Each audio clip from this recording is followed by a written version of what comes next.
Hey guys, అందరూ బాగున్నారు కదా. ఇవాళ నేను ఉగాది పచ్చడి ఎలా చేసుకోవాలనింది ఈ వీడియోలో క్లియర్గా చూపిస్తాను, చూసేయండి. ఫస్ట్ అయితే నేను ఒక మామిడికాయకి బాగా వాష్ చేసుకున్నాను. పైన తొక్క అనేది తీసేసుకోవాలి.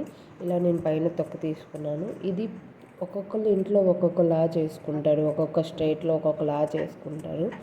ఇది నేను మా ఇంట్లో ఎలా చేసుకుంటారనేది నేను మీకు చూపిస్తున్నాను. ఇలా చిన్న చిన్నగా కట్ చేసేసుకోవాలి మామిడికాయలన్నీ. నేను మామిడికాయ ముక్కలను కట్ చేసుకొని ఒక గిన్నెలో వేసేసుకున్నాను. నెక్స్ట్ బెల్లం చిన్న గిన్నెతోనే వేసుకున్నాను.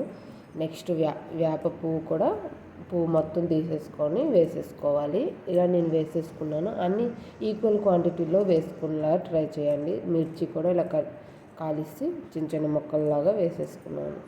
ఇలా వేసేసుకున్న తర్వాత బాగా కలుపుకోవాలి. దీంట్లో కొంచెం ఉప్పు యాడ్ చేసుకొని బాగా మిక్స్ చేసేసుకోవాలి. దీంట్లో వాటర్ అయితే వెయ్యి అవసరం అయితే లేదు, చాలామంది వేస్తారు, బట్ వెయ్యి అవసరం లేదు. ఇలా మూత పెట్టి 5 మినిట్స్ ఆగితే వాటర్ అనేది బయటికి వచ్చేస్తుంది.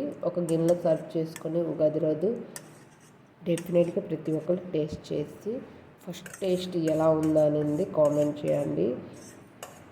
హ్యాపీ ఉగాది, అందరికీ ఉగాది శుభాకాంక్షలు.